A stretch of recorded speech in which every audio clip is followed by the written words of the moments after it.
Hello everyone, welcome in today's video. In today's video we are looking at Boundless versus Boundless, where we are changing the definition of Boundless we are using in this video based on the change that Versus Battle Wiki has done. We'll go over the old Boundless compared to the new Boundless, look at which one's higher, as well as the tiers below Boundless as they contribute to their strength, such as Low Outerversal, Outerversal and High Outerversal. Also in this video I will be referencing character stats and profile, only as a neutral standpoint sometimes. Another thing is that if anyone in Versus Battle Wiki has any problems with things I'm saying, comment down below or please join the Discord server to talk to me directly. If you have a problem joining the Discord server, let me know in the comment section down below and I'll send you a direct link. I'll get you verified and we can talk. First things first, let's look at the definition of Outerversal on the old system on Versus Battle Wiki. I'm not going to read out this definition word for word. Here it is in front of you so you can read it yourself. Instead, I'm going to give an interpretation of what it's saying. So, the interpretation of what I believe it says is along the lines of, if someone completely transcends that of a high hyperversal cosmology, infinite dimensional, and if they do so on a conceptual level. This means that the character themselves would be like a concept to all things below, and all things below would sort of rely on them as a concept, or of course you can just scale to an outerversal based being. They also mention how mathematically they accept characters that are at Aleph 2 to be at this level as well. I don't personally agree with this, but what we can is use this as it's their definition. They also mention that Outerversal Plus is when you have layers into Outerversal. In fact, you need to have an infinite number of layers into Outerversal to have Outerversal Plus. To make a quick comparison with that of our neutral standpoint of character stats and profile, we look at character stats and profile and how their low Outerversal is beyond all dimensionality, but Outerversal is beyond the concept of dimensionality in all similar structures. You can get those two definitions to be similar in certain particular circumstances, but the difference is one of those is beyond that of dimensionality of physical dimensions, but one of them is beyond that of everything up to a conceptual transcendence. You could put things in the middle, which is why there's a distinction. If we then compare this with the definition on Versus Battle Wiki, it's a little bit mixed up in how they mention the mathematical part, which is still contained in the low Outerversal, but then also mention being conceptually beyond that of high hyperversal, which would be Outerversal. If we say that you need to qualify for all aspects, which you probably should, considering the definition, we'd say that the Outerversal of the old Versus Battle Wiki definition and the Outerversal of character stats and profile are equivalent. Now let's look at the High Outerversal on the old system on Versus Battle Wiki. The old definition of High Outerversal was quite simple. What you'd have was an infinite hierarchy, so each one was bigger than the other, of Outerversal layers, and you'd need to transcend that hierarchy. This means you couldn't just stack a layer on top, you had to transcend it. This would mean that if you were like a transfinite version of that hierarchy, you could technically reach High Outerversal on Versus Battle Wiki.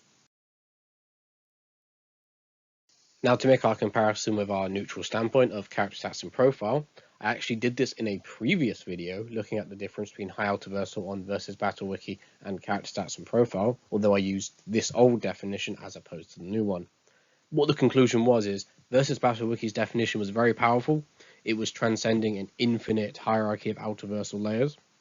However, it was still layering Outerversal and you could reach it via a transfinite or a similar mathematical way without transcending the axiom of Outerversal, while the character stats and profiles definition of High Outerversal actually transcended the axiom of Outerversal. You couldn't stack Outerversal to reach it. Therefore, the character stats and profile High Outerversal was stronger.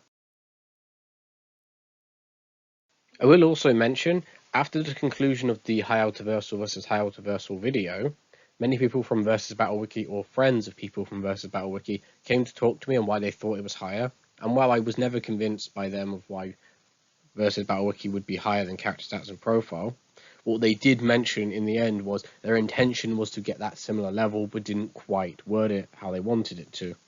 So this meant in later videos you might have seen me using these definitions interchangeably, purely because they were meant for the same sort of purpose. Finally, what looks like almost about 5 minutes of this video, we're now at Tier 0 Boundless of the old definition of Versus Battle Wiki. The old definition of Versus Battle Wiki was a repetition of High Outerversal, but instead of being layers of Outerversal in an High Outerversal hierarchy, it is now a layer of High Outerversal layers for a Boundless hierarchy. Or in other words, we would be stacking layers of High Outerversal, each one transcending the previous, and then you need to transcend that hierarchy itself to reach Boundless. Technically speaking, if we go by the logic that High Outerversal is actually the same axiom as Outerversal because it's just layers of Outerversal and then transcending the way they're layered, and Boundless is doing the same thing, it is technically still all in the same axiom. However, going by the same logic we mentioned previously, where we were saying that High Outerversal respectfully put it equivalent to that of character stats and profile, I can then say that Boundless is an axiomatic transcendence from that of High Outerversal because they would be repeating the same logic. In the scale of extraversal, on that of character stats and profile, where they have a numbered systems having Outerversal at 1, High Outerversal at 2, and extraversal at infinity, Boundless, being a repetition of High Outerversal on High Outerversal, would therefore be a 3. Now let's move on to the new definitions of Low Outerversal, Outerversal, High Outerversal, and Boundless. Understanding Low Outerversal, Outerversal, and High Outerversal is best done by looking at all three definitions together. This is because they all intertwine and define each other with their own explanations, and show better intent than looking at them individually.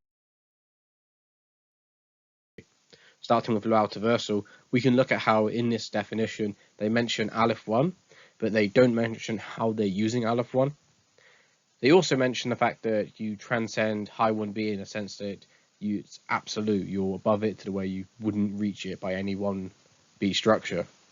This should actually make Low Outerversal similar to that of Outerversal of the old definition, as you can't reach Outerversal by stacking any dimensions in the first place. This is to make Low Outerversal similar to the Outerversal of the old definition. What we can then do is look at Outerversal level, the new one, and this new one says it transcends Low 1a in the same way that Low 1a transcends High 1b. This is confusing because it's very similar to the character stats and profile High Outerversal. However, it actually clarifies it when it talks about its usage of Aleph 2 and Aleph 3. When they say Aleph 2, Aleph 3 and like infinite layers of such to make Outerversal plus, that's all part of the same axiom.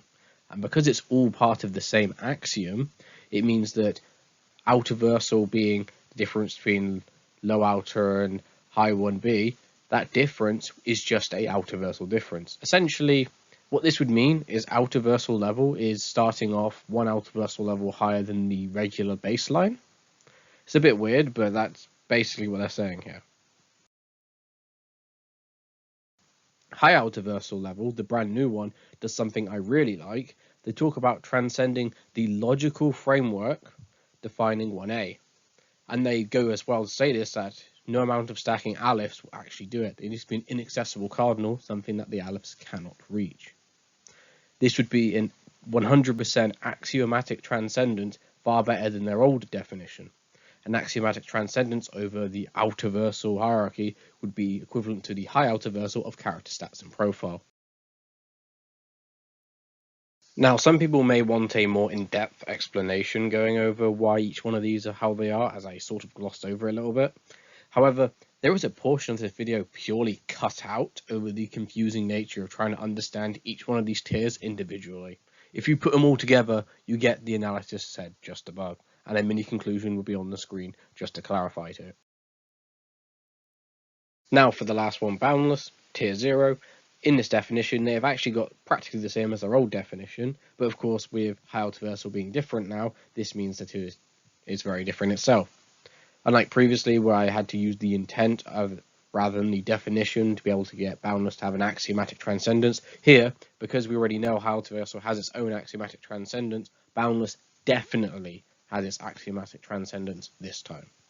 This will make this version essentially that 3 mentioned earlier on the extraversal scale. Now let's compare the definitions of the old and the new more directly, or more specifically say what the pros and cons are. For example, the first thing is actually a con against the new definition. The new definition is more complicated than the old one. The old one was very long and the new one is even longer, and I only could get an interpretation of low outerversal, outerversal and high outerversal internally consistent when looking at all of the definitions at the same time. What I will say though is the original definition had some intent that I could tell when people came and told me, especially with the high outerversal definition, but I didn't ever feel like it properly succeeded in this, and more was charitable for them to get these levels of power. In the new definition though, they get it 100%. I really like the way they're describing it. So the new definition has the original had intended, as well as the new definition has the transcendence exactly as it needs to be.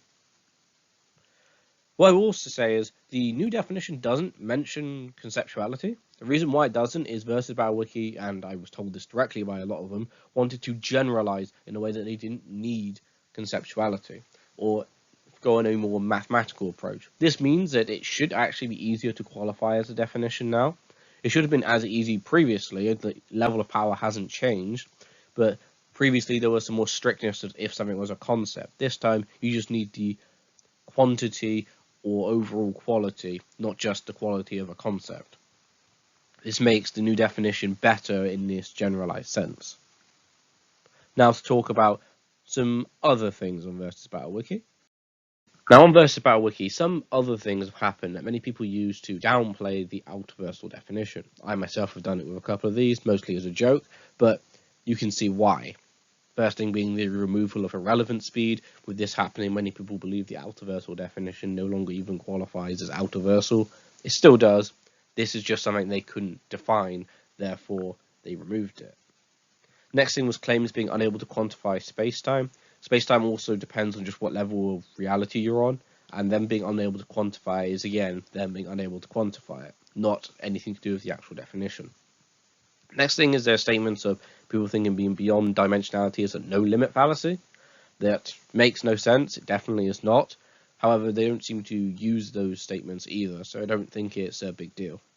If you want me to go over any of these topics as its own video, do just let me know in the comment section down below. I don't think any of these stop Boundless from being Boundless, but I feel like it's something that might be worth another look if people really wanted to. Thank you all for watching. Check out my Beyond Boundless playlist. It's normally full of videos more exciting than this one, except for my Type 4 Multiverse video, obviously. Videos of Marvel, DC, and SCP, all being far more powerful than most people think they are. Check out my pals Korin, Keefe, and Captain Forrest. I would talk about even more of my mates. You can see them all in the description down below. However, I can only have so many things on the end credit screen here. Do check out the Discord if you want to talk to me in person or something like that. Comment down below any future suggestions, and as always, have a good day. Thank you all for watching.